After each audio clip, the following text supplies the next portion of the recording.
왕의 탄생과 두 가지 반응이라는 제목으로 같이 말씀 나누겠습니다. 마태복음은 아브라함과 다윗의 자손 예수 그리스도의 계보라는 왕의 족보로 시작을 하는 복음서입니다. 그리고 너무나 자연스럽게 한 아기의 출생과 함께 왕이 탄생했다. 왕의 족보로 시작하고 왕이 탄생했다. 라고 아주 자연스러운 흐름으로 이야기를 들려줍니다. 그리고 오늘 본문은 왕의 탄생 앞에서 사람들이 보일 수 있는 반응은 두 가지라고 설명을 하는데요. 하나는 동방박사의 반응이고 하나는 헤롯 왕이 보여주는 반응입니다.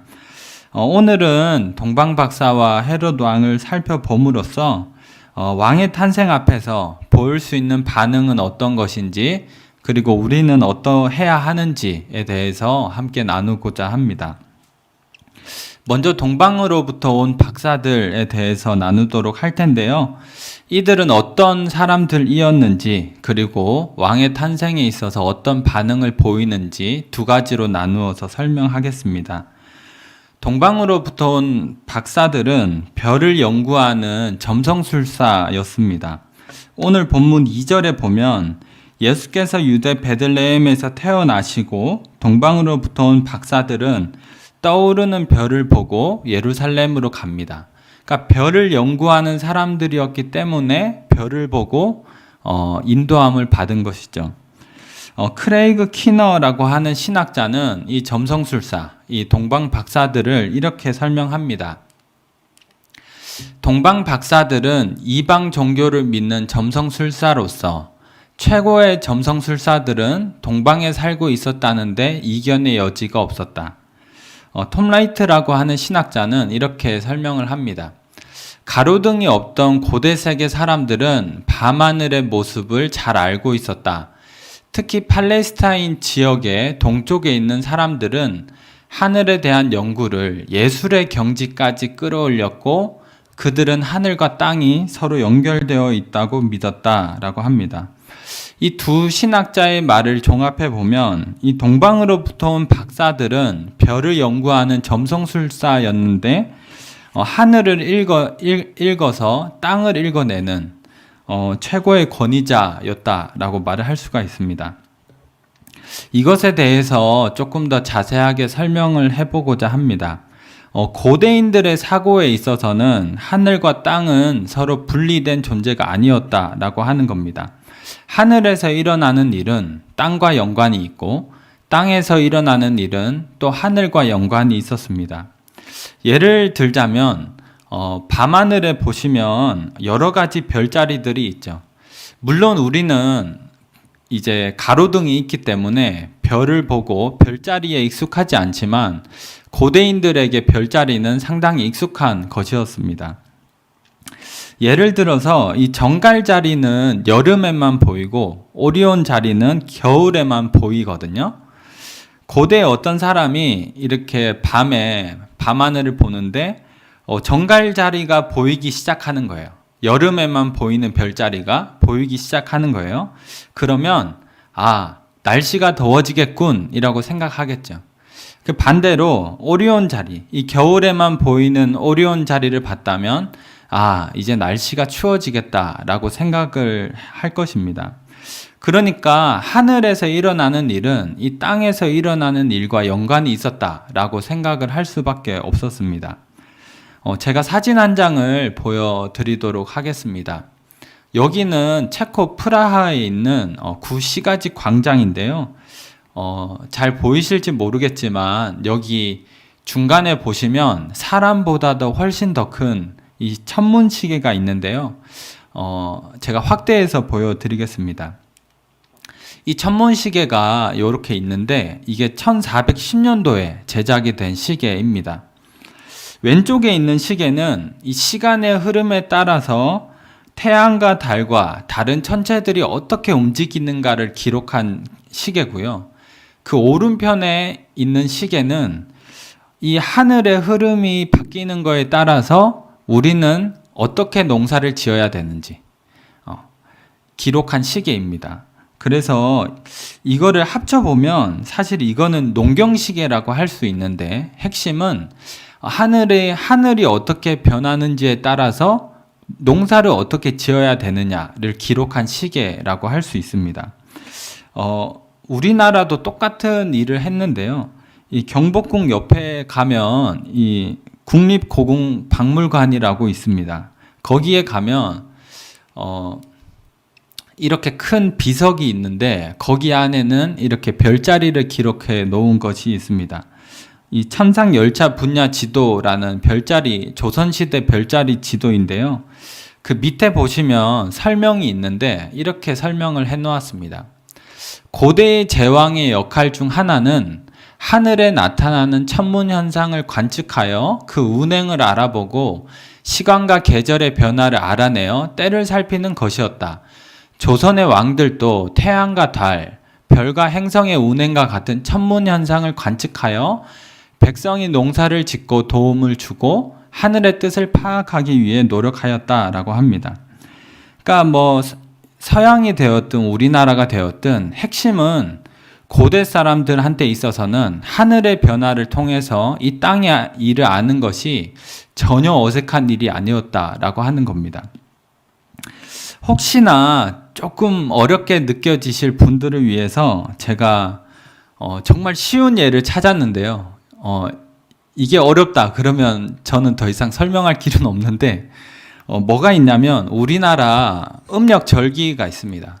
음력절기는 달에 따라서 우리 이 하늘이 어떻게 변화하는지를 기록한 게 음력절기지 않습니까? 거기에 이제 봄의 절기에 보면 청명이라는 것이 있는데 농사 준비다. 달이 어느 시점에 어떻게 움직이면 거기서부터는 농사 준비를 해야 된다. 또 여름 절기 중에는 소만, 농사를 시작하고 망종, 씨 뿌리기 시작이다.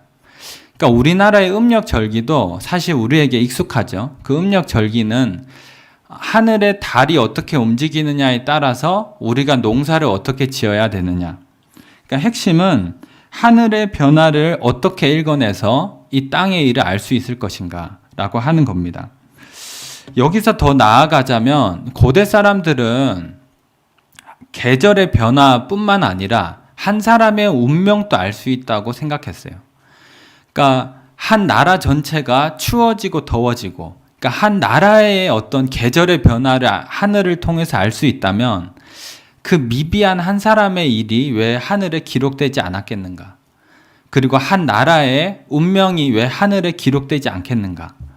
그래서 옛날에 이렇게 동화 같은 거 보면 이렇게 별이 딱 떨어지면 누군가 죽었군. 이런 스토리들이 있는 것이 옛날 사람들은 이 땅의 일이나 하늘의 일이나 서로 연결되었다고 믿었기 때문입니다.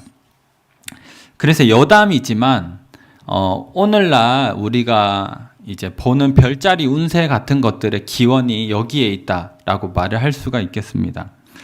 올브라이트, WF 올브라이트라는 주석가는 이렇게 설명을 합니다.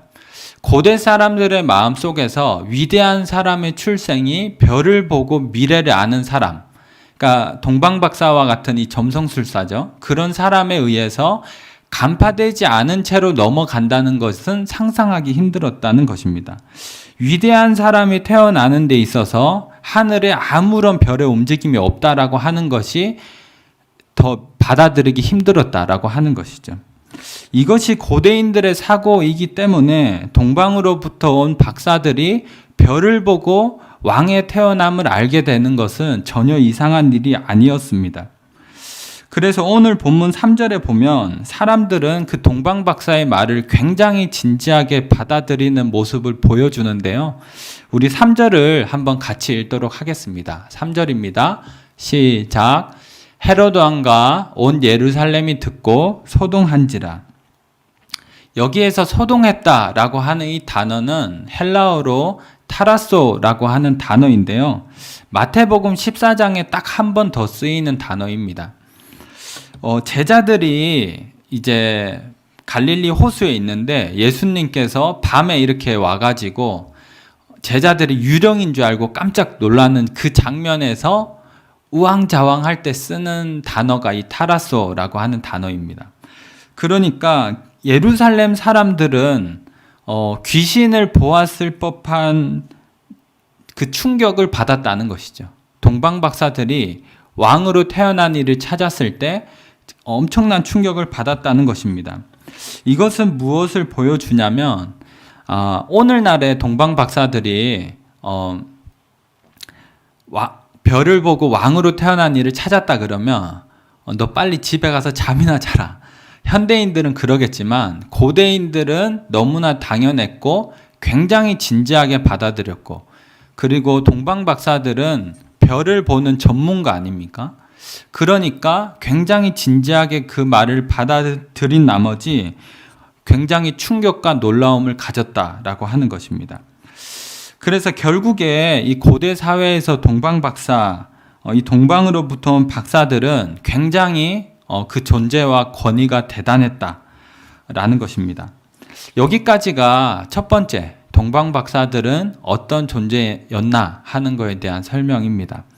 두 번째는 이 동방 박사들이 왕의 탄생에 대한 반응을 함께 살펴보고자 합니다. 저희 2절을 같이 한 번만 읽도록 하겠습니다. 2절입니다. 시작. 유대인의 왕으로 나신 이가 어디 계시냐? 우리가 동방에서 그의 별을 보고 그에게 경배하러 왔노라 하니, 하나님을 모르고 이방 종교를 섬기던 동방 박사들이 별을 보고 왕에게로 인도함을 받았죠. 어떤 사람들은 하나님은 신앙에 있는 사람만 돌보신다라고 생각할지 모르지만 오늘 본문은 그것이 아니다라는 것을 설명해 줍니다. 하나님께서는 신앙이 있든지 없든지 구체적인 삶의 자리로부터 하나님께로 인도하시는 것입니다. 로마서 1장을 보면 바울 사도 역시 비슷한 이야기를 하는데 로마서 1장 19절 20절 제가 세번역 성경으로 한번 읽도록 하겠습니다.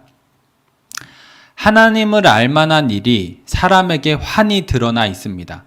하나님께서 그것을 환히 드러내 주셨습니다. 이 세상 창조 때부터 하나님의 보이지 않는 속성, 곧 그분의 영원하신 능력과 신성은 사람이 그 지으신 만물을 보고서 깨닫게 되어 있습니다. 그러므로 사람들은 핑계를 댈 수가 없습니다. 바울 사도가 이렇게 말하는 이 문맥은 하나님을 알지 못하는 이방인들에 대해서 말을 하는 장면입니다. 그러니까 바울 사도는 하나님을 모르는 이방인들이라 하더라도 하나님을 알만한 일이 환히 드러나 있다. 그것은 사람의 능력이 대단해서가 아니라 사람의 어떤 능력이 대단해서 하나님을 스스로 알아갈 수 있는 것이 아니라 하나님이 그것을 환히 드러내 주셨다라고 하는 것이죠. 물론 성경에 기록되어 있는 성경 없이도 온전하게 하나님을 믿을 수 있다는 말은 아니죠. 그렇지만 하나님에 대한 경이로움, 이 세상에는 창조주가 있다라는 것, 그리고 내 삶에는 구원이 필요하다는 것은 분명하게 느낄 수 있다라고 하는 것입니다. 동방 박사들 역시 별을 통해서 인도함을 받았죠. 그렇다고 해서 성경의 모든 것을 알았겠습니까? 그렇지는 않을 것입니다. 그렇지만 태어난 아기가 진정으로 경배해야 되는 왕이라고 하는 것은 알았겠죠. 자신들이 별을 통해 보려고 했던 그 미래가 이 아기 예수께 있다라고 하는 것은 알았습니다. 그래서 이 왕으로 나신 이에게 경배를 하고자 한 것이죠. 아기 왕에게 이 경배를 하는 것은 이 쉬운 일이 아니라 의지적인 결단이 필요한 일이었습니다. 왜냐하면 이 동방에서부터 이 유대 땅까지 오기에는 일단 굉장히 먼 거리이기 때문에 기본적으로 많은 물질과 시간, 헌신이 들어가는 일이었고, 그리고 황금과 유향과 몰약을 가지고 왔잖아요. 근데 이거는 엄청 비싼 거란 말이에요. 근데 고대에는 이렇게 광야 같은 데 오면 강도의 위협도 있고, 그러니까 그런 것들을 다 무릅쓰고 온 거니까 동방 박사들이 왕을 경배하기 위해서는 많은 물질과 시간, 헌신, 노력과 불안 같은 것들을 이겨냈다, 감수해야 됐다라는 것입니다. 그래서 쉬운 일이 아니라 의지적인 결단이 필요한 문제였다라는 것입니다. 이것을 우리에게 적용을 해보자면 하나님께서는 신앙이 있든지 없든지 우리를 하나님께로 인도하실 것입니다. 그렇지만 그때에 우리가 하나님께 나아가고자 할 때, 별을 따라서 왕에게로 나아가고자 할 때 분명히 우리 삶에서 감수해야 되는 것들이 있을 겁니다. 동그란 세모가 현실에서 존재할 수 없는 것처럼 내 삶에서 아무것도 감수하지 않고 별을 따라 왕에게 나아갈 수 있는 방법은 없는 것입니다. 왕에게 나아가고자 한다면 그에게 진짜 소망과 진정한 미래가 있다라고 하는 것을 믿는다면 그에 걸맞는 대가가 지불되어야 한다라는 것이 이 동방 박사들이 보여주는 것입니다. 정리를 하자면 이 동방 박사들은 이 별을 보는 점성술사들이었고, 별을 따라 왕에게 나아가기 위해서는 의지적인 결단이 필요하다라는 것입니다. 이제 헤롯 왕에 대해서 함께 살펴보고자 하는데, 마찬가지로 헤롯 왕은 어떤 사람이었나, 그리고 어떤 반응을 보였나 하는 것을 같이 나누겠습니다. 헤롯 왕을 한마디로 정리하라면 저는 욕망의 권력자다라고 말을 하고 싶습니다. 저희 16절을 함께 같이 읽도록 하겠습니다. 마태복음 2장 16절입니다. 시작. 이에 헤롯이 박사들에게 속은 줄 알고 심히 노하여 사람을 보내어 베들레헴과 그 모든 지경 안에 있는 사내 아이를 박사들에게 자세히 알아본 그때를 기준하여 2살부터 그 아래로 다 죽이니. 헤롯 왕은 유대를 다스리던 왕이었는데 자신의 왕위를 지키기 위해서라면 무슨 짓이든 할 수 있는 사람이라고 할 수 있습니다. 이 헤롯 왕에 대해서 잘 설명하는 글이 있어서 제가 가지고 와봤는데요. 제가 한번 읽도록 하겠습니다. 헤롯은 수많은 왕위 찬탈 음모를 분쇄하고 여러 차례 전쟁을 치르면서 왕위를 지켰다. 왕위를 도둑질하려는 자는 지위 고하를 막론하고 죽여버렸다. 심지어 음모를 꾸민다는 의심만으로도 많은 사람을 처형했다. 처형하는 방법도 다양했다. 목매달아 죽이고, 돌로 쳐 죽이고, 불태워 죽이고, 칼로 찔러 죽이고, 때려서 죽였다. 그는 부인뿐만 아니라 어머니와 2 아들도 죽였다. 그런 다음 1년도 채 지나지 않아서 3번째 아들을 또 죽였다. 로마의 황제는 공공연하게 헤롯의 아들이 되느니 그의 돼지가 되는 게 낫다고 말하고 다녔다. 헤롯은 이런 사람이었는데 이 헤롯의 이야기 중에서 저 스스로는 가장 이 사람 대단하다, 어떤 의미에서 대단하다라고 느꼈던 사건 중에 하나는 자신의 죽음을 앞두고 그 근방의 도시에 사는 모든 가족들 중에 1명씩을 죽여라 그 명령을 했다는 겁니다. 왜냐하면 내가 죽는데 이 도시가 슬퍼하지 않는 게 말이 되겠느냐 라고 해서 한 가족당 1명씩 죽여라고 자신의 죽음 앞에서 그런 명령을 내렸다는 겁니다. 이런 헤롯은 말 그대로, 정말로 말 그대로 무슨 짓이든 할 수 있는 사람, 자신의 왕위를 지키기 위해서라면 무슨 짓이든 할 수 있는 사람이었습니다. 이러한 헤롯에게 어느 날 예루살렘으로부터 이상한 소문이 한 가지 들리게 되죠. 그것은 무엇이냐면 동방으로부터 온 박사들이 유대인의 왕으로 태어난 이를 찾고 있다라는 것입니다. 하늘 아래 2개의 태형이 있을 수 없기 때문에 헤롯은 그 아기를 죽이고자 해서 이 종교 지도자들을 불러서 그리스도가 어디에서 태어나겠느냐라고 물어보았습니다. 그러자 대제사장과 서기관들은 성경에 기록된 바 유대 땅 베들레헴입니다. 그리고 베들레헴에서 태어난다는 이 사실을 헤롯이 알게 되자 이 동방 박사들을 불러서 베들레헴으로 보내면서 이렇게 이야기를 하죠. 8절인데요. 그것이 8절인데 우리 8절 한번 같이 읽겠습니다. 시작. 베들레헴으로 보내며 이르되 가서 아기에 대하여 자세히 알아보고 찾거든 내게 고하여 나도 가서 그에게 경배하게 하라. 헤롯이 동방 박사들에게 왕으로 태어난 아기를 알려달라고 하는 것은 경배가 아니라 죽이기 위해서 그랬습니다. 자신의 왕위를 지키기 위해서라면 성경에 예언이 되었다 하더라도 무시하고 거짓말을 하고 베들레헴 주변에 모든 아기 2살 아래의 아기를 죽이는 것쯤은 아무렇지 않게 생각하는 사람, 이것이 헤롯 왕이었다라고 하는 것입니다. 조금 더 일반화해서 표현을 하자면 자신의 욕망을 최고의 가치로 삼는 사람, 자신이 원하는 바를 이루기 위해서라면 무슨 일이든 하는 사람이라고 말을 할 수가 있습니다. 이것이 헤롯 왕이었습니다. 욕망의 권력자 헤롯 왕. 이제 두 번째로 헤롯 왕은 그럼 어떠한 반응을 보였을까?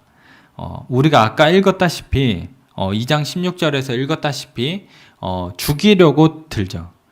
동방 박사들은 경배를 하려고 했지만 헤롯은 이 왕으로 태어난 아기를 죽이려고 합니다. 여기서 제가 한 가지 이야기할 것은 헤롯은 태어난 아기가 왕이라는 사실을 너무나도 진지하게 받아들여서 죽이려고 했다는 것이죠. 아기가 태어났을 때, 왕이 태어났다라고 했을 때, 거짓말이지 뭐 라고 생각하지 않고, 그럴 수도 있지 라고 생각하지 않고 정말로 왕이 태어났다고 생각했기 때문에 죽이려고 한 것입니다. 왜냐하면 태어난 아기가 진짜 왕이라면 자기는 이제 왕의 자리에서 내려와야 되니까. 그토록 내가 붙잡고자 했었던 이 자리에 오기까지 내가 몇 명을 죽였는데 무슨 짓을 해서 내가 지금 왔는데 이거를 내려놔야 된다라고 생각했기 때문에 이 왕을 태어난 아기를 죽이고자 했다라는 것이죠. 저는 신앙이 있는 사람들이 하나님께 더 나아가지 못하는 이유, 신앙이 없는 사람들이 신앙을 가지지 못하는 이유가 여기에 있다라고 생각합니다. 신앙을 가지고 사는 사람들 중에 꽤 많은 사람들의 마음속에는 보이지 않는 선이 있습니다. 보이지 않는 선. 내 삶에서 하나님은 여기까지야. 내 삶에서 하나님은 여기까지만 말씀하시고 명령하시고 왕이실 수가 있어 라고 하는 보이지 않는 선. 믿는 사람들에게는 혹여나 진짜로 하나님이 내 삶의 모든 영역에서 왕이 되신다면 정말 피곤하겠는데? 내 삶이 굉장히 불편해질 텐데? 라고 하는 불안과 걱정이 아마 있으시겠죠. 신앙이 없는 사람들도 마찬가지일 것입니다. 신앙이 없는 사람들도 어렴풋이 알고 있는 것 중에 하나는 내가 믿음이 생기면 바뀌어야 된다. 내가 교회를 다니는데 하나님을 믿는데 이렇게 살 수 없지라고 하는 것을 어렴풋이 가지고 있습니다. 근데 그렇게 살기가 싫기 때문에 애시당초 믿음을 가지지 않고자 하는 것이죠. 내 삶이 바뀌기 싫기 때문에 내 삶의 주인이 나인 상태로 살아가기 위해서 믿음을 거부하는 것입니다. 그래서 우리 모두는 신앙의 여부와는 상관없이 어떤 면에서 헤롯을 닮아 있다라고 말을 할 수가 있는 것입니다. 헤롯은 자신이 왕이었던 삶에서 분명 많은 유익들을 누렸을 것입니다. 군사도 마음대로 움직일 수 있고 왕이기 때문에 여러 사람들로부터 경배도 받을 수 있고 힘도 있고 맛있는 것도 먹지 않았겠습니까? 귀찮은 일을 남들이 해주기도 하고 돈도 많고 멋진 집에서 살 수도 있었겠죠. 헤롯은 분명 삶에서 누릴 수 있는 것들이 많았습니다. 그래서 왕으로 태어난 아기를 죽이고자 하는 것이죠. 내 손에 쥐고 있는 것들을 내려놓고 싶지 않기 때문에 내 삶의 주인은 여전히 나라고 말하고 싶기 때문에 이 아기를 죽이려고 하는 것입니다. 오늘날도 마찬가지죠. 하나님이 아니라 우리가 세상을 추구할 때 얻게 되는 유익이 분명히 있습니다. 주일에 교회에 오지 않고 학원 가서 공부를 하면 공부할 시간이 훨씬 더 많은 것 아닙니까? 그러면 내 성적이 올라갈 확률이 더 높아지는 것이 사실 당연한 것 아닙니까? 우리가 11조를 하지 않고 돈을 모은다면 훨씬 더 돈을 빨리 모을 수 있다는 사실을 누구든지 알고 있는 것 아닙니까? 신앙의 테두리를 벗어난다면 우리는 생각보다 다채로운 삶을 살게 될지 모릅니다.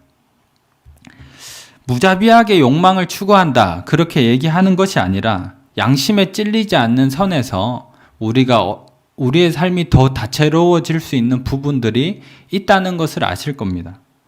분명 우리가 왕으로 살아가는 삶에는 누릴 수 있는 것들이 있습니다. 그것을 우리가 잘 알고 있기 때문에 하나님을 왕으로 받아들이지 않거나 하나님은 여기까지십니다. 마음에 보이지 않는 선을 그어버리는 것이죠.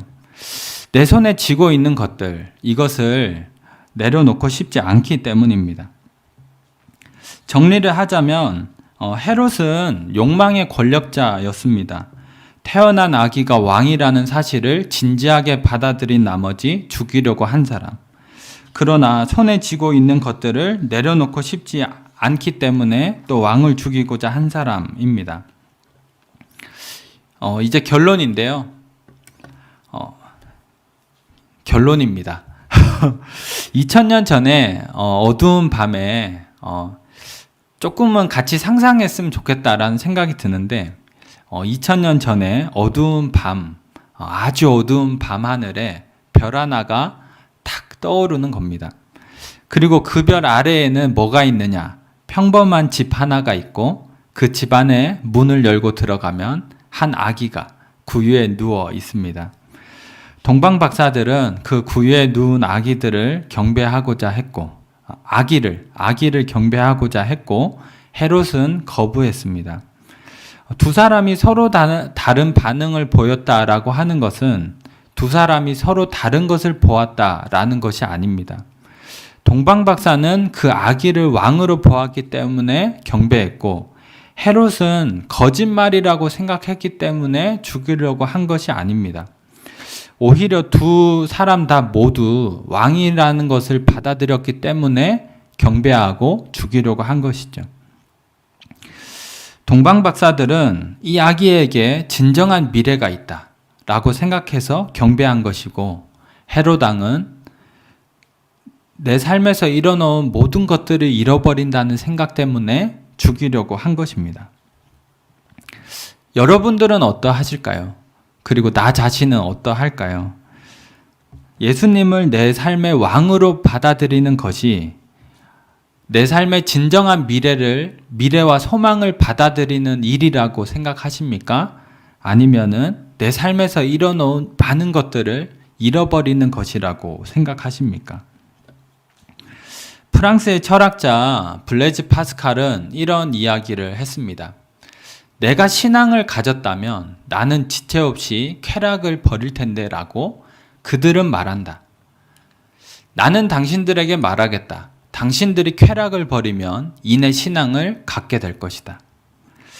동방 박사들이 헤롯보다 뛰어나서 예수님을 경배한 것이 아니고 헤롯이 동방 박사들보다 열등해서 죽이려고 한 것이 아닙니다.